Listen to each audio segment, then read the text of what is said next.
हिंदू धर्मशास्त्रों के अनुसार पृथ्वी पर जन्म लेने वाले हर प्राणी को तन, मन और वचन से किए गए बुरे कर्मों का फल भोगना पड़ता है। कुछ पाप महापाप माने जाते हैं, जिन्हें करने से नर्क में भयंकर सजाएं भोगनी पड़ती है। इन्हीं महापापों में एक है व्यभिचार।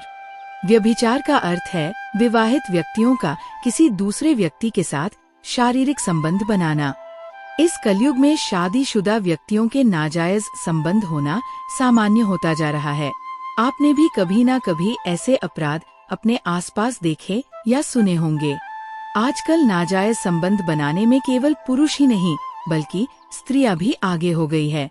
स्त्रियां आखिर ऐसा करती क्यों हैं? इसका उत्तर पाने के लिए हमने हिंदू धर्म ग्रंथों और वर्तमान परिवेश का आकलन किया और हम इस नतीजे पर पहुंचते हैं कि महिलाओं द्वारा व्यभिचार करने के मुख्य 2 कारण हैं। वो 2 कारण कौन से हैं, वह भी आप इस वीडियो में आगे जानेंगे। धर्म शास्त्रों में व्यभिचार को महापाप की श्रेणी में रखा गया है।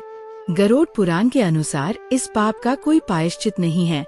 जो महिलाएं ऐसे पाप करती हैं, उनकी आत्मा को परिणाम भुगतने के लिए विभिन्न प्रकार के नरकों में ले जाया जाता है और वहां उन्हें दिल दहलाने वाली सजाएं दी जाती है। दोस्तों, इस वीडियो में हम आपको बताएंगे कि गरुड़ पुराण के अनुसार धोखेबाज पत्नी को नरक में क्या क्या सजाएं मिलती है। मनुस्मृति, नारद पुराण जैसे ग्रंथों में धोखेबाज और चरित्रहीन महिलाओं के बारे में क्या लिखा है और क्या व्यभिचारी स्त्रियों के बच्चे अपने माता पिता के पापों का अंश भुगतते हैं। ये सारी जानकारी आपको इस वीडियो में मिलेगी। दोस्तों, नारद पुराण में व्यभिचारी स्त्रियों के बारे में क्या कहा गया है, आइए पहले वो आपको बताते हैं।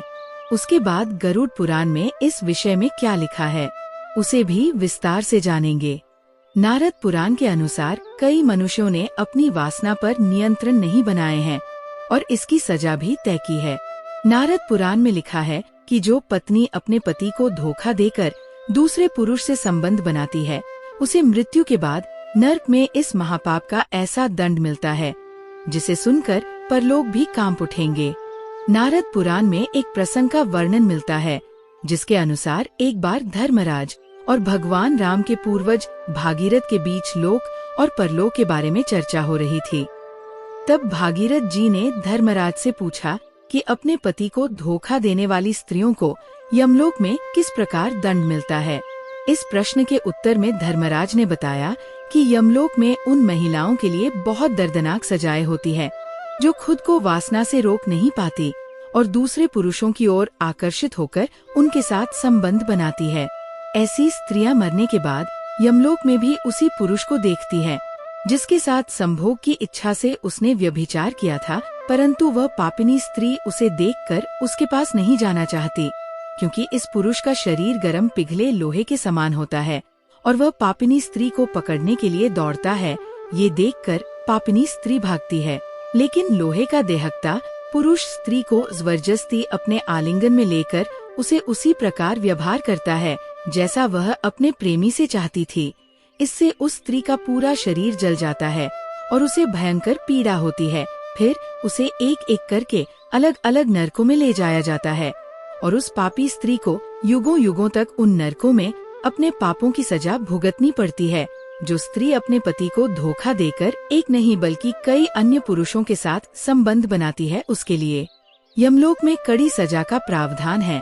वे अभिचारिणी स्त्रियों को देखकर यमराज क्रोधित हो जाते हैं और उन्हें प्राण घातक दंड देकर नरक में भेज देते हैं।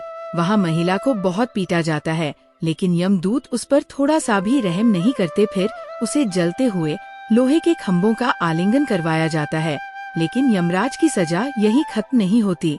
इसके बाद इन स्त्रियों को नमक वाले पानी से नहलाया जाता है। चोट पर नमक पड़ने से वे बहुत छटपटाती है और अंत में यमदूतों द्वारा यही पानी उन्हें पिलाया भी जाता है। इसके बाद उन्हें अलग अलग नरकों में ले जाया जाता है जहाँ युगों युगों तक वो अपने पापों का फल भोगती है। नरकों में यातनाएं सहने के बाद धरती पर उन्हें जानवरों के रूप में पुनर्जन्म मिलता है, लेकिन इन व्यभिचारी स्त्रियों को पशु योनि में भी निम्न योनि प्राप्त होती है। आइए अब बात करते हैं गरुड़ पुराण की। दोस्तों, गरुड़ पुराण पुरुषों और महिलाओं के बीच शारीरिक संबंधों के विषय में बहुत कुछ बताता है।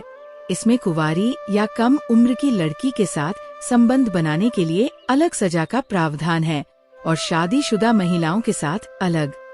गरुड़ पुराण के अनुसार जो महिला अपने पति को छोड़कर किसी अन्य पुरुष के साथ संबंध बनाती है तो उसे यमलोक में आग से धधकते लोहे से बांध दिया जाता है। इस सजा की अवधि व्यक्ति के कर्म पर निर्भर करती है। साथ ही पाप की सजा पूरी होने पर उस स्त्री को चमगादड़, 2 मुंह वाला सांप या फिर छिपकली के रूप में जन्म लेना पड़ता है। धर्म ग्रंथों के अनुसार संबंध बनाने के लिए न केवल महिला बल्कि उसके प्रेमी को भी पाप में बराबर का भागीदार माना जाता है और उन दोनों की आत्माओं को दहकते लोहे के खम्भों से आलिंगन करवाया जाता है। इस लोहे की अग्नि में जलती हुई आत्माएं उन क्षणों को याद करके रोती है जब उनके बीच पापपूर्ण शारीरिक संबंध बने थे और अपने अपराध को याद कर खुद को दोषी मानकर विलाप करती है कि उन्होंने अपने पति को धोखा देकर दूसरे पुरुष के साथ संबंध क्यों बनाए। दोस्तों, इस विषय पर मनुस्मृति में लिखा है कि जब कोई स्त्री किसी गैर पुरुष के साथ शारीरिक संबंध बनाती है तो उस महिला के शरीर में कई तरह के दोष पैदा हो जाते हैं जिससे उनका शरीर विकृत होने लगता है। धर्म की दृष्टि से तो स्त्री और पुरुष दोनों के लिए ही व्यभिचार एक समान पाप है, परंतु शारीरिक दृष्टि से स्त्रियों के लिए वह और भी बुरा होता है। व्यभिचारिणी स्त्रियां सरल स्वभाव की नहीं रहती। उनमें चिड़चिड़ापन, अस्थिरता, आवेश, बेचैनी, झूठ, कपट, असंतोष आदि दुर्गुणों की मात्रा बढ़ जाती है। इसके अलावा सिरदर्द, बदन दर्द, सूखापन, प्यास, अनिद्रा, थकान, बुरे सपने आना, सांसों की दुर्गंध जैसी शारीरिक बीमारियां भी उत्पन्न हो जाती है। जो महिलाएं अपने पति को धोखा देती हैं और दूसरे पुरुषों के साथ संबंध रखती हैं, उनकी संगति इतनी हानिकारक बताई गई है कि उन महिलाओं के प्रेमियों को भी इसके परिणाम स्वरूप नरक की यातनाएं भोगनी पड़ती है। दोस्तों, स्त्रियां व्यभिचार क्यों करती हैं? इसके प्रमुख 2 कारण समझाते हैं। पहला कारण उनकी वासना है जो किसी कारणवश पूरी नहीं हो पाती। इस वासना को वो नियंत्रित भी नहीं कर पाती और पुरुष के साथ संबंध बनाने के लिए आगे बढ़ती है। दूसरा कारण है प्रेम और सम्मान की कमी। अक्सर देखा जाता है कि महिलाओं को उनके घर में नहीं उचित सम्मान दिया जाता है और नहीं प्रेम, जिस कारण से जब ऐसा प्रेम और सम्मान घर के बाहर किसी अन्य व्यक्ति से मिलता है तो वह उसकी तरफ प्रेरित हो जाती है। इसलिए स्त्रियों को उचित सम्मान और प्रेम देना ही चाहिए। दोस्तों, अब हम इस प्रश्न का उत्तर देंगे कि क्या व्यभिचारी स्त्रियों के बच्चे अपने माता पिता के पापों का परिणाम भुगतते हैं?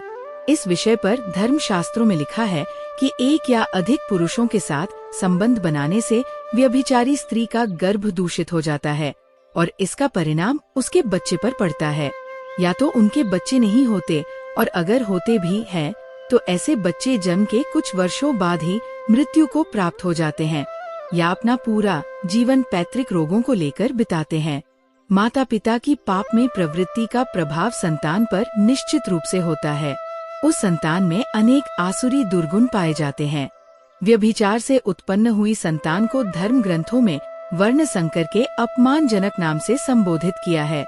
मुझे जब भी किसी मनुष्य की मृत्यु होती है और उसका शरीर अग्नि को समर्पित कर दिया जाता है तो यही समझा जाता है कि उसके भौतिक शरीर से जुड़ी सारी चीजें भी खत्म हो जाती है। आमतौर पर सभी का मानना है कि मृत्यु के बाद आत्मा के साथ कर्मों के अलावा कुछ भी नहीं जाता, परंतु ये सत्य नहीं है। हिंदू धर्म ग्रंथों और वेद पुराणों के अनुसार मनुष्य के मरने के बाद उसके शरीर का अंतिम संस्कार किया जाता है, जिसके बाद उसकी आत्मा यमलोक की यात्रा शुरू करती है। मृतक की देह जल जाने के बाद भी उसकी कुछ चीजें हमेशा आत्मा से जुड़ी रहती हैं, जो इस यात्रा में उसके साथ ही जाती है।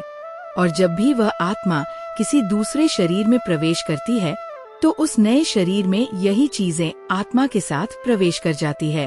अर्थात जब कोई व्यक्ति मरता है तो उसके साथ ये 5 चीजें भी जाती हैं और जब उस आत्मा का पुनर्जन्म होता है तो वह आत्मा इन 5 चीजों के साथ ही अगला जन्म लेती है। मृत व्यक्ति की आत्मा के साथ जाने वाली यह चीजें इतनी प्रभावशाली होती हैं कि इन्हीं के आधार पर उस आत्मा का आगे का सफर निर्धारित होता है और जब कभी वह आत्मा इस मृत्यु लोक में फिर से जन्म लेती है तो इन्हीं चीजों के आधार पर उसका अगला जीवन प्रभावित होता है।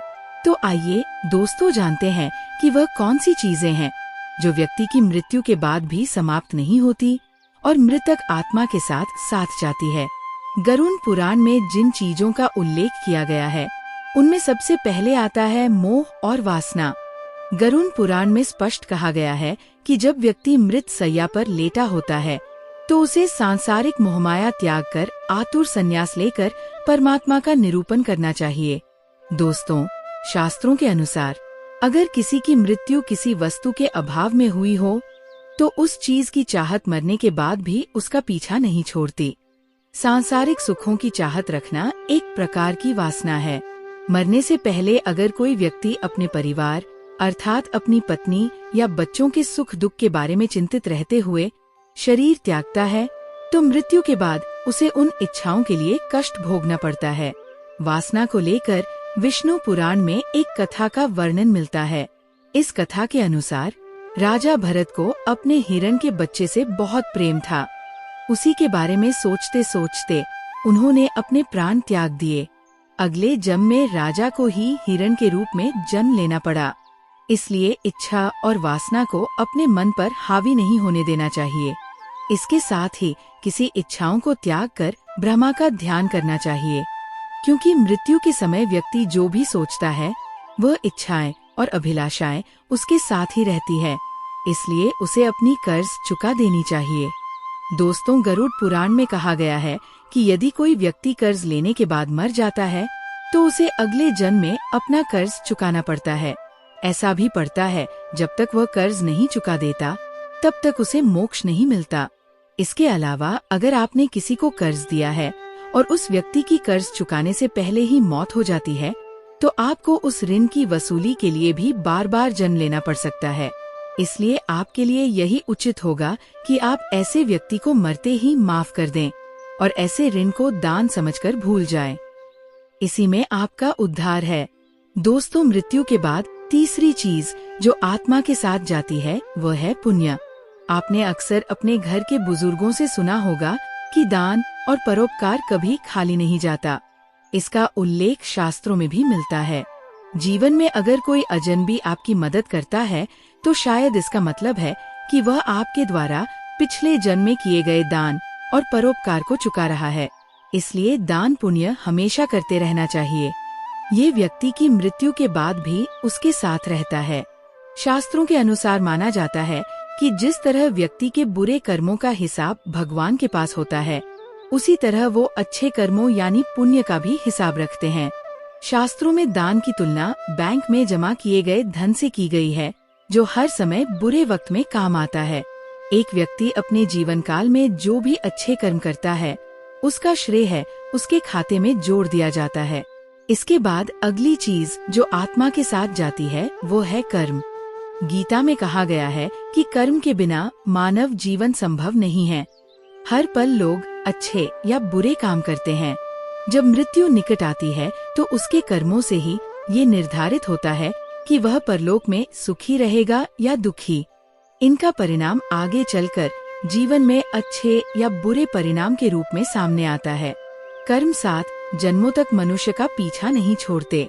इसके उदाहरण महाभारत में जब तीरों की शैया पर लेटे हुए भीष्म ने भगवान कृष्ण से पूछा कि उन्होंने ऐसा कौन सा अपराध किया है जिसके कारण उन्हें ऐसी मृत्यु का सामना करना पड़ा, तो भगवान कृष्ण ने उन्हें 7 जन्म पहले की घटना याद दिलाई।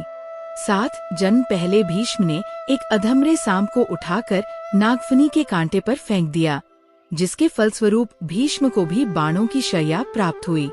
कर्म मनुष्य का साथ कभी नहीं छोड़ता, इसलिए दोस्तों हमेशा अच्छे कर्म करने चाहिए।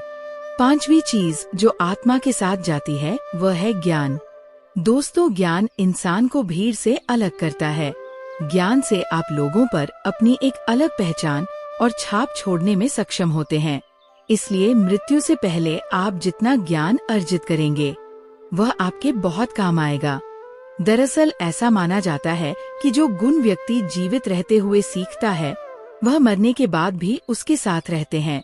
इसलिए अपना समय अच्छे ज्ञान और गुणों को सीखने में व्यस्त रखें। गीता में भी कहा गया है कि ज्ञान और दान कभी नष्ट नहीं होते। पुराणों में जन्म और पुनर्जन्म का उल्लेख मिलता है। कई बार बच्चों को बचपन में ही पिछले जन्म का ज्ञान होने का मामला सामने आया है। ये बात वैज्ञानिकों ने भी मानी है कि पिछले जन्म में अर्जित ज्ञान व्यक्ति के साथ अगले जन्म में भी आ सकता है। तो ज्ञान एक ऐसी चीज है जो इंसान का साथ कभी नहीं छोड़ती। गरुड़ पुराण में कहा गया है कि मृत्यु के बाद आत्मा को नया शरीर धारण करने में 3 दिन, 13 दिन, सवा महीने या साल भर का समय लग सकता है। जो आत्माएं नया शरीर धारण नहीं करती, वे पितृलोक या स्वर्गलोक चली जाती हैं या इसी मृत्युलोक में भटकती रहती है। इसलिए दोस्तों, हर स्थिति में अच्छे कर्म करना ही एक सुंदर भविष्य का आधार है।